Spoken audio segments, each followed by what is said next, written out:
Ukraine రాజధాని కియూలో ఉన్న హాస్పిటల్ని ఒక్కసారిగా ఖాళీ అయిపోయినాయి. బెలూరస్ చేసినటువంటి ఒక ప్రకటన దానికి కారణమైంది. Authorities in the Ukraine capital Kyiv evacuated 2 hospitals, including a children's facility on April 26. This after the head of the Belarusian KGB security service, Ivan Tertel, claimed that the hospitals were housing Ukrainian soldiers, speaking fears of a Russian airstrike. ఇది ఇప్పుడు ఏం జరుగుతున్నది? Israel ఏం చేస్తుంది?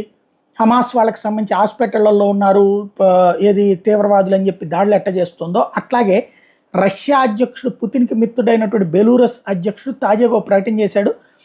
ఉక్రెయిన్లో ఉన్నటువంటి మొత్తం 3 హాస్పిటల్స్లో, అది పేరుకి హాస్పిటల్ కానీ అందులో ఉన్నటువంటి వాళ్ళందరూ కూడా ఉక్రెయిన్ సైన్యమే అని చెప్పేసి ఆ విషయం అంటే అది రష్యా అధ్యక్షుడు కూడా తెలిసిందే అని చెప్పి ఉక్రెయిన్కి సంబంధించినటువంటి సెక్యూరిటీ చీఫ్ ప్రకటించాడు. మనకి ఎట్లయితే సిబిఐ లాంటిది ఉంటుందో, అది రా ఎట్లా ఉంటుందో అట్లాంటి మన ఎవరైతే అజిత్ దోవల్ లాంటి వాళ్ళ సలహాదారు, దాంతో వెంటనే అందులో ఉన్న హాస్పిటళ్లలో ఉన్నటువంటి పేషెంట్స్ని అందరినీ ఖాళీ చేయించేసింది. అది పేషెంట్స్ ఖాళీ పేరుతో మొత్తం సైన్యాన్ని అక్కడి నుంచి తరలించేసింది అన్నటువంటి తాజా సమాచారం.